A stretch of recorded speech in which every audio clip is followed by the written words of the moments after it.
Hello, and welcome to the Cancer Journey podcast. I'm Alicia, Sherry Ann. and today we are joined by Christine Anastos of Connect and Thrive. Hello. So today we're going to be talking about when a loved one passes from cancer and the journey as a caregiver, and that you're still on a cancer journey.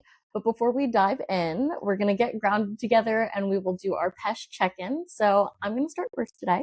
Physically, I am I'm a 4.3. Actually, I am a 4.5. Spirit is a 4.35, and hope is a 4.25, and my word is moving. Okay, my turn to ground. So physically, I am 4.1, emotionally 4.4, spirit 4.45, and hope 4.6. And my word is lucky. Okay. Since you're going to the hundredth of decimal points, we're going to keep integers. Physically 4, emotionally 3.5, spiritually 5, and my H would be a 4. And my word for today is... So now that we're grounded, we can really dive into talking about this caregiver experience when your loved one is on a cancer journey, especially after they pass. So I think that what we talk about a lot is, the cancer journey as a patient, but when you're a caregiver, you're just as much as anyone else on a cancer journey, and it influences your life deeply. Right. And as you said before, just because your loved one had passed doesn't mean that the journey stops. Like, you still are on this journey. I mean, you're always on a journey, but the cancer journey doesn't stop because you're still dealing with the aftermath of the cancer and how that impacts you. And I actually think, and I've said this so many times before, that the cancer caregivers journey is very difficult and very hard because, one, you don't have like an instruction manual to tell you how to do it. Two, you didn't ask for it. It kind of was thrust upon you, or you felt it was your responsibility to do it. It's not like you raised your hand going, I'm the one, whoever needs a caregiver, I'm going to be it.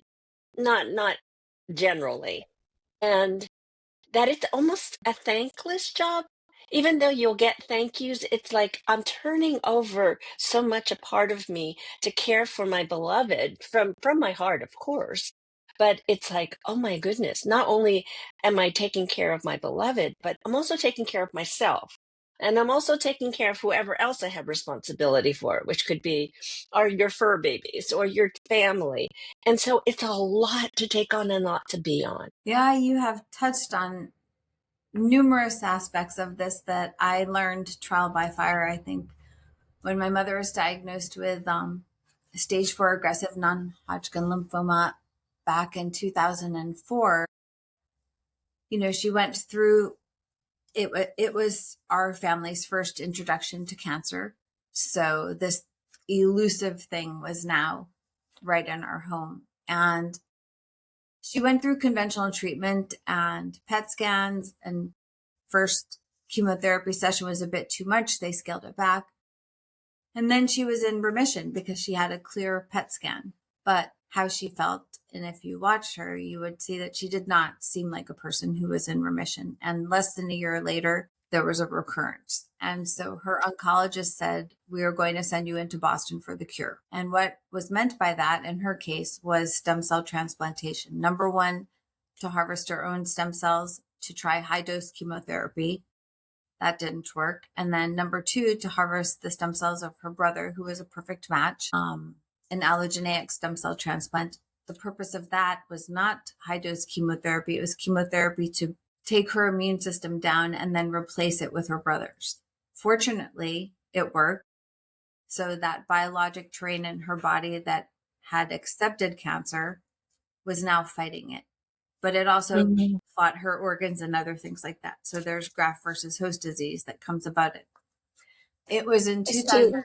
Yeah. Christine, I can hear, just as you're talking, the weight of all of this on you as you're sharing it with us and you're reliving it. So how was it for you going through that?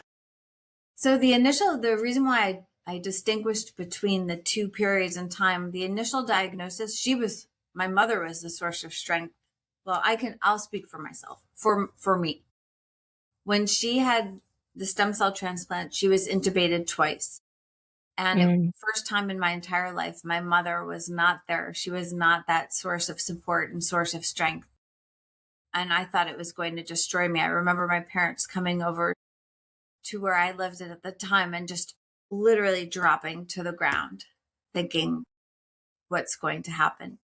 So I was not a martyr daughter. My mother was my best friend, but my way of coping was, first, I asked my father if we could break into the church when I found out she was intubated.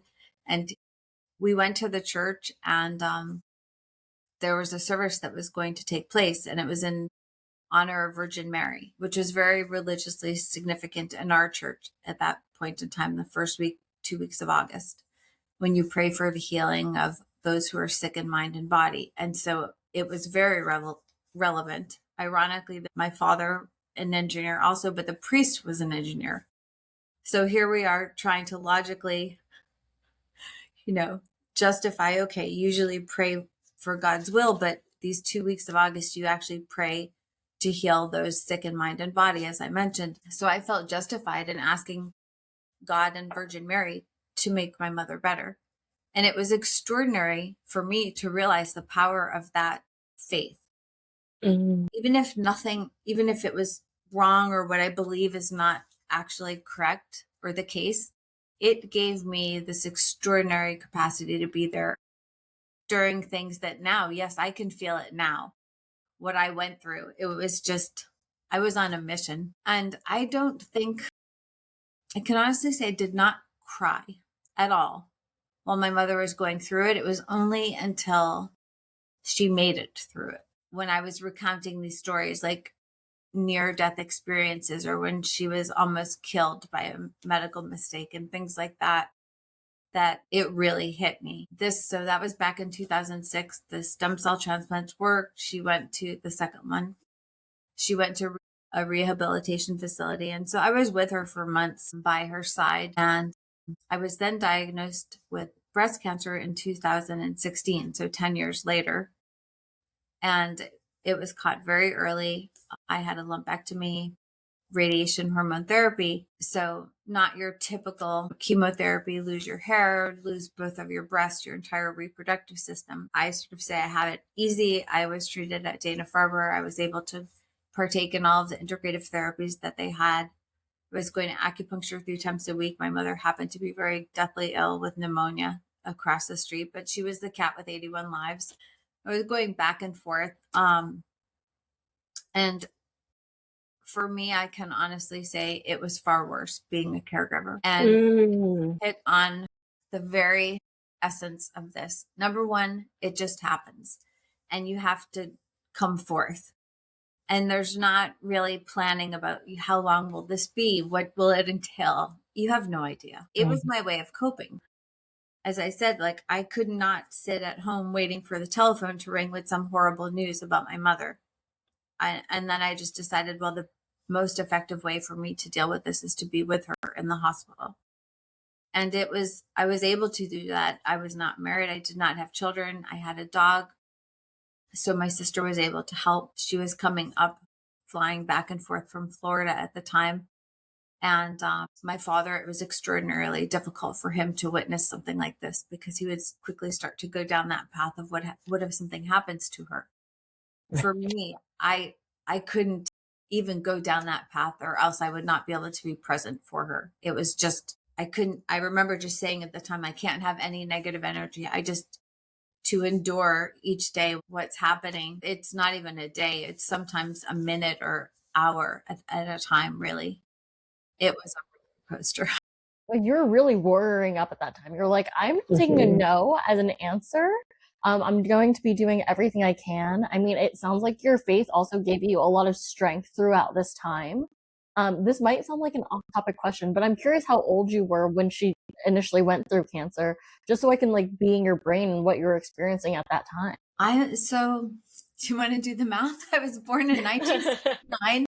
She had us in December, and she had the stem cell transplant in July of 2000. Well, one before them, but July of 2006 is when she was really sick. So you can So you're in a space calculate. too, like you're fully living your own life, you have your own responsibilities, and this is happening. And so, like when you said your mom was like a symbol of strength for your entire life, like this is your entire life, and this is like years and years and years that you've had this clear picture and role of your mother in the family, but in your life, especially as your best friend, which obviously I can relate to. Yes. So to have that perspective and then feel like not that it was shattered, but that it changed so drastically because of that diagnosis. And I actually see Christine being like, I'm sharing my strength with my mom to get through her cancer. And then I have my own. And then your mom passes. I'm curious who was your caregiver, but we don't have to talk about that right now. And then she passes, and you're just a strength for everybody. So, what was that like when she passed? I'm not sure that I was the strength for everybody. I think it was really, yeah, I think our family members each had their own journey. So I can't say that I was the strength for everybody. I know that I was the strength for her. She knew that no matter, she did not pay attention to what she was going through. She just said, I'm just showing up. And I would watch over her like a hawk. And actually, a really difficult day after she passed, I took my father to the cemetery, and I'm one for signs from nature and above to fuel that strength, especially when it's running low. And my mother would always tell the doctors, don't bother telling me. Tell my daughter will be here in 10 minutes. Tell her. She watches over me like a hawk. And so I took my father to the cemetery after an appointment at the same hospital. We drove by, and because it's so vivid in my head, and we were driving to the gravestone, and this beautiful hawk, I didn't even have to zoom in Mm-hmm. my phone, was literally in a tree. And I took a different route to her gravestone where my grandparents were buried as well. This hawk, like red-tailed hawk, my mother loved red, was there. And I was like, there, she's talking to us. And I had said to my father something about the fact that she visits me in our dreams. And he said, well, I wish I could say the same. And then all of a sudden there's a hawk. And I said, well, there she is. So I think we each had to deal with it in our own ways. But sort of stepping back to that caregiving role, for me, as I said, it was my way of coping. But it was very interesting because as time progressed, I realized, okay, there's benefit as a caregiver to be there to offer the perspective of a family member who knows the individual, because you can't treat every individual the same. Right. I learned that value. Okay, I can at least, and I guess it gets back to the bigger issue. You feel helpless. You're just helpless, right? So this is, what can you do to help? So number one, I can be there as a family member and sort of put this situation into perspective. This is not my mother, or actually, believe it or not, this is how she is when she feels okay. So that I realized was valuable. And then I was learning as I was there. And sometimes things didn't make sense to me. And as an engineer, everything is linear.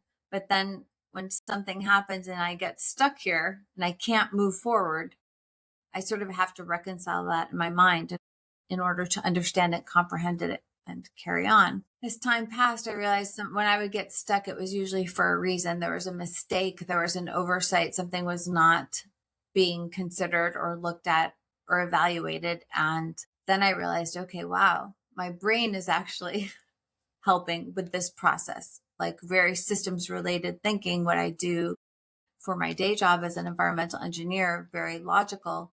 If I now apply it to medicine, it's actually something that's really beneficial. So I realized the value of being there, and that, as I commonly said, ignorance is bliss. When you don't realize what's going on and then you're in the hospital day in and day out, you realize there's so much potential for error and so many mistakes that could actually take place. And when you prevent something from that like that from happening, it's actually very, very powerful and empowering. So it really invigorates you and makes you feel like you are doing something meaningful. Mhm. I love how you gave us the perspective of the caregiver from from a absolute perspective or viewpoint. It's like, here I am. I'm not a medical professional. I just love my mom. And so I want to be there. So one, that makes so much sense. And of course, the question always is, well, how can I help? What can I do? And you really leaned into, so who am I? What do I bring? And so being an engineer and the linear and wanting to understand really helped the process. Just being you. Yeah, it was incredible.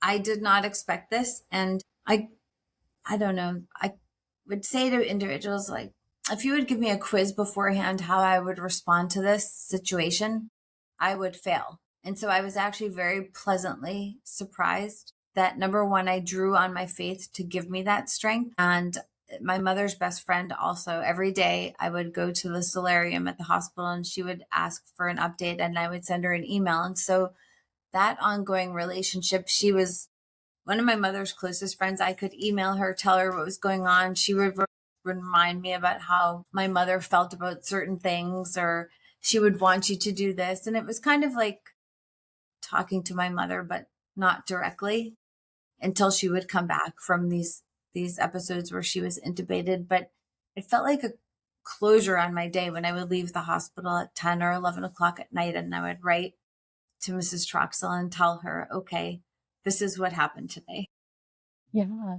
It feels like you also like have your own practice around what you need, and that there were so many things that allowed you to feel valuable throughout this process of being a caregiver in a generally very helpless feeling space when your loved one is diagnosed and you're caring for them, but also you were able to gain value by getting to utilize your own unique strengths and see how powerful you can be, obviously, but also getting value and just like really seeing your mom, seeing the ways that you can communicate and expressing them with other people, and even seeing how she's showing up in the world. They say everyone dies twice. They die when their body actually leaves and their soul actually leaves, and then they pass when someone stops speaking about them. And you continue her memory, and you continue the strength and the life that she has brought and the impact she's had on yourself and everyone else that she's loved.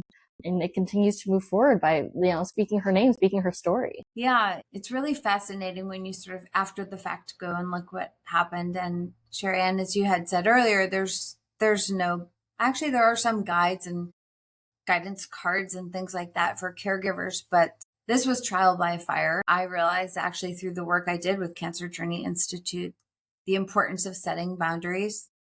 This was not part of what I did, and it probably should have been. Although I don't know, I would just do everything again for my mother as I did it. But I will say that my mother was a very willing participant. She was willing to allow me the privilege of watching over her. And because of that, she made it extraordinarily easy. She was not questioning anything that I would tell her. When I would tell her to do something, she'd not question it. Now, she might not like it and ask someone else to undo it, but if she was at fall risk and she needed a bed rail on the side of the bed to protect her, then I would make sure it was there, at least when I left. Did it remain up all night? Unlikely.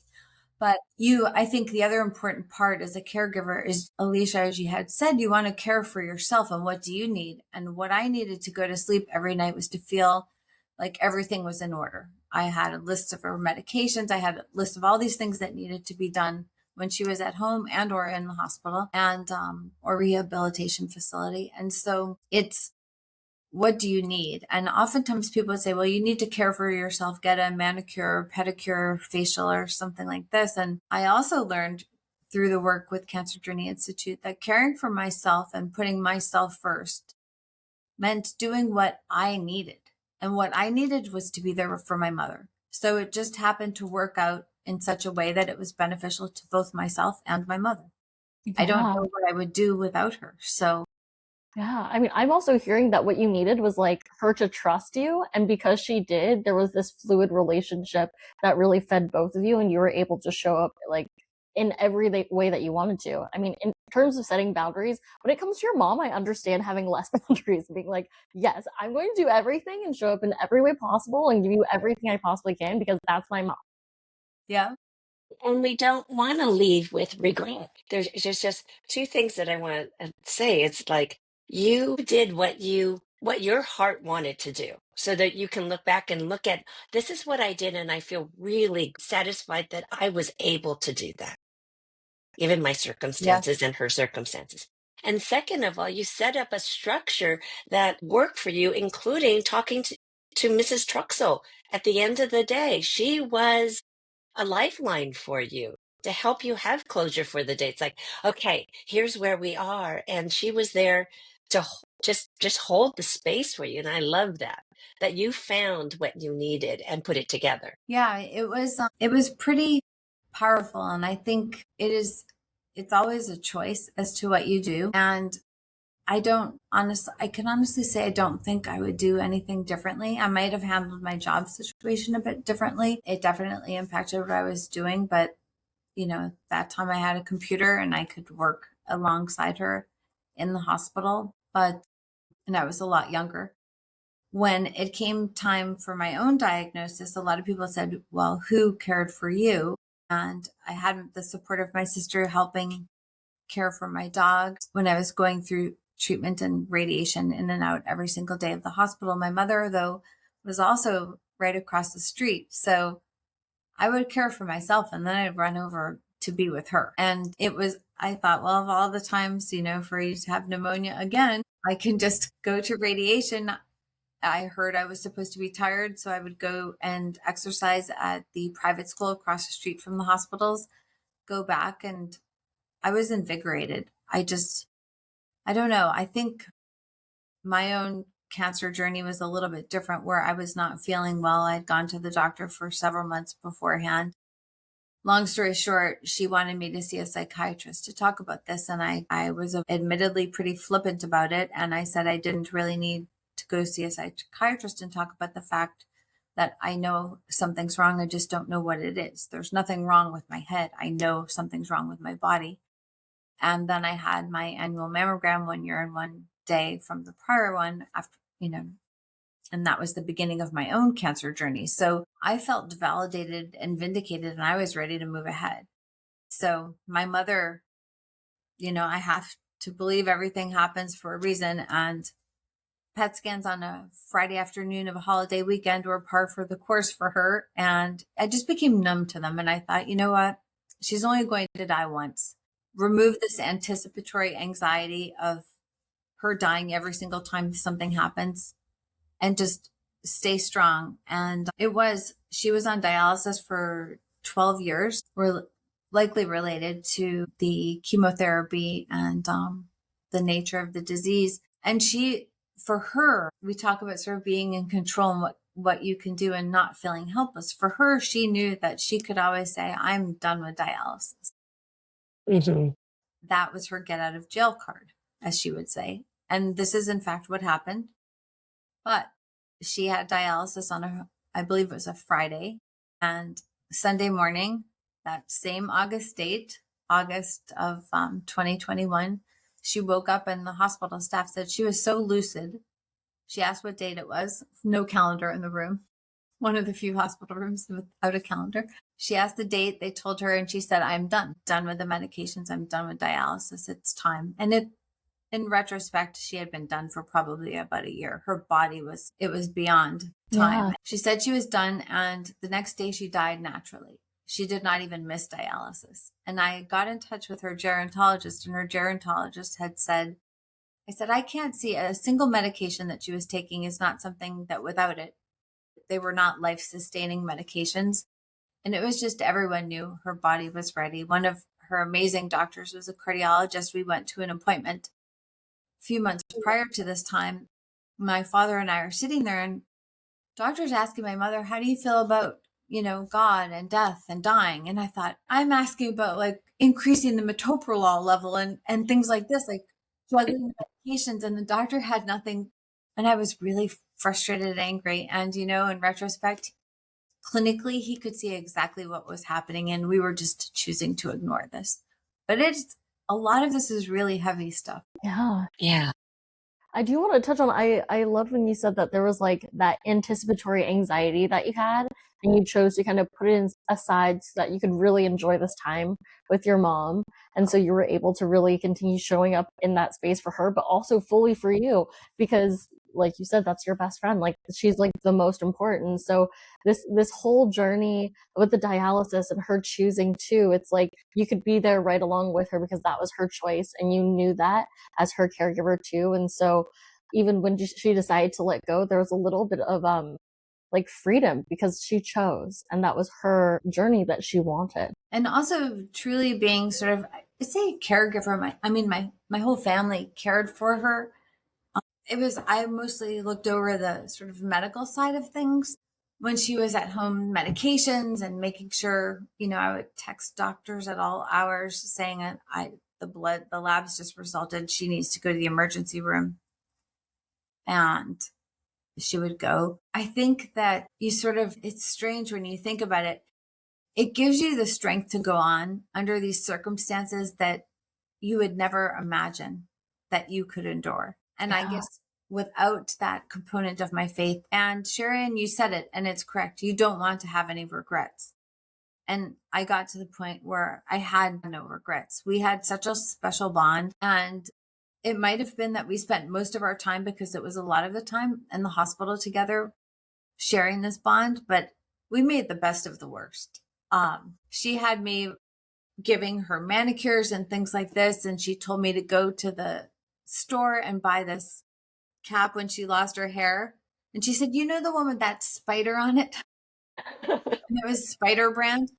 And so I did. And then she had on one of these things. She had them rotating on like an IV pole, and we would wash them. And she had it on, and one of the medical doctors came in and she said, "You got to beware of me." And it had the black widow spider on it.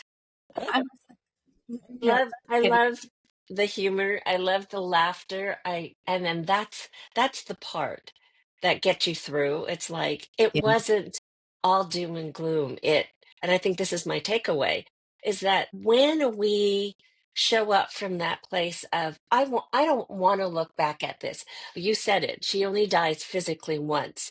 I don't want to have any regrets. So how do I want to do this, so that when it's done and I'm on the other side of life with her, that I don't have regrets, that I get to look back and talk about the spider hat and Yeah. go and have that smile that you have. It's just, those are the ones that matter. Those are the times that matter.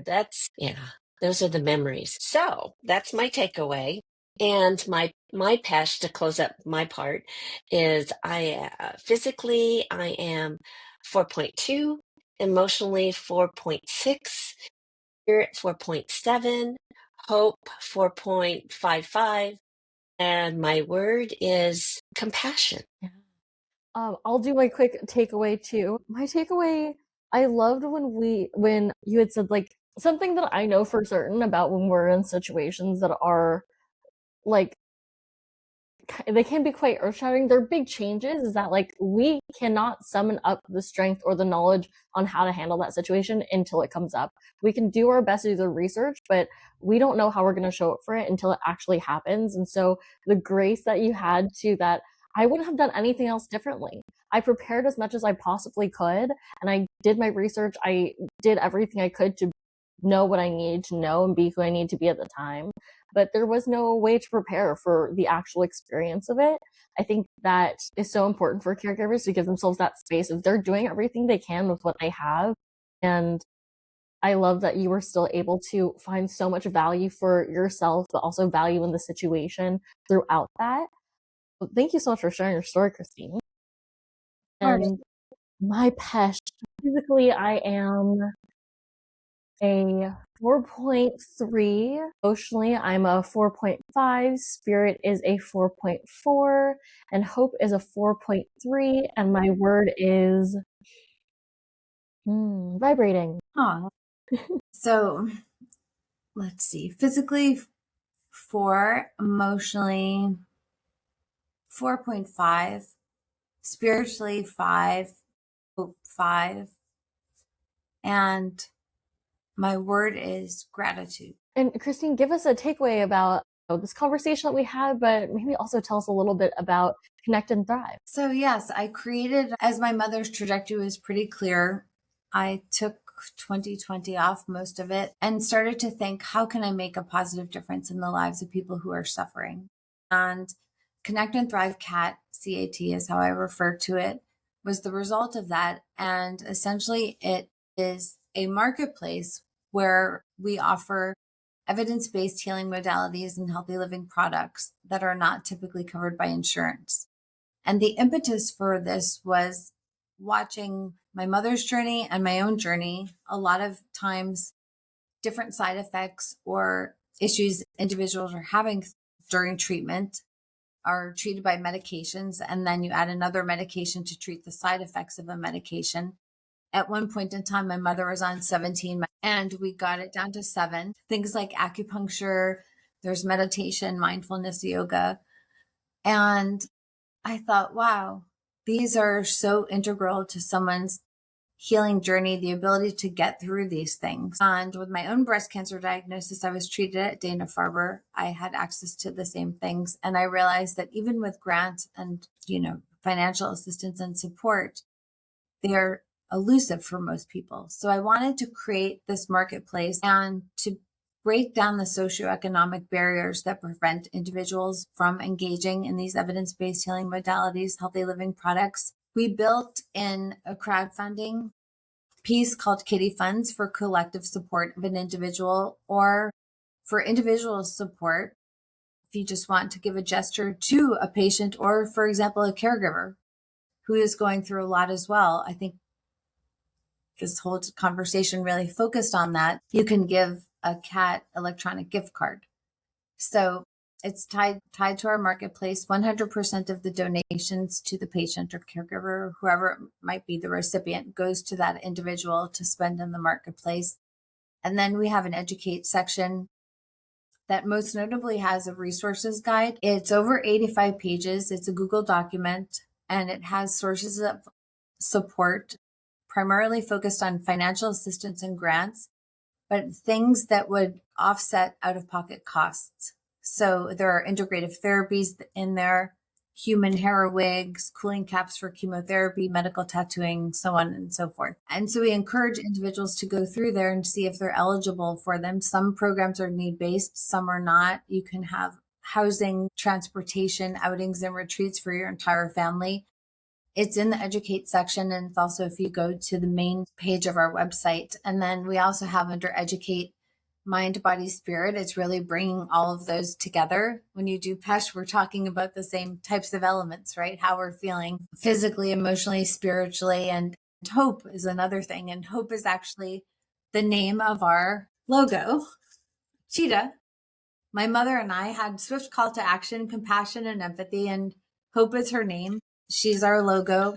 And so very closely aligned. And I think, obviously you've been through this journey, you understand it. And hope is absolutely critical. And I think those who have been through it understand the importance of, for example, working with a Cancer Journey Institute coach, working with someone on deep trauma. It could be adverse childhood experiences, or it might be, I'm going through active treatment. I need energy work, acupuncture, Reiki, emotional freedom techniques, things of that nature, or even products. I'm dealing with, radiation burns or the side effects of chemotherapy. So, it's meant to be sort of an all-inclusive marketplace to meet a patient where the patient is at on her journey.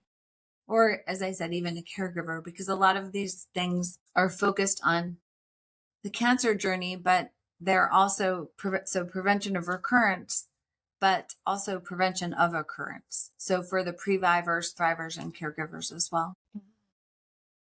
I just want to kind of jump off of what Christine said, and then we can close. I love the fact of the kitty fund, because everyone's always going, how do I pay for this? How do I let myself have this? Where's the money come from? And the thing about the world out there is they do want to help.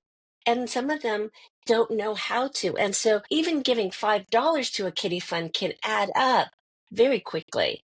So I really encourage people to even just start a kitty fund. Christine is so wonderful at holding your hand at whatever you need, but kitty funds are, that's the thing. Thank you for putting this together. Yeah, it came about because friends and family want to help. They want to help in a meaningful way. They don't always know what to do. And then there are those individuals who are not in close proximity, so they can't offer rides or meals and things of that nature. They want to do something. And so it really is where their support makes hope possible for the patient. Yeah, absolutely. And hope possible for those who have a lesser caregiver role. They're not doing that like active being in the room with everyone, but they can do this to help provide. It gives them hope that they can keep that connection and show how much they care about the person who is diagnosed and going through treatment and that experience. So thank you so much for creating that. First of all, that's beautiful.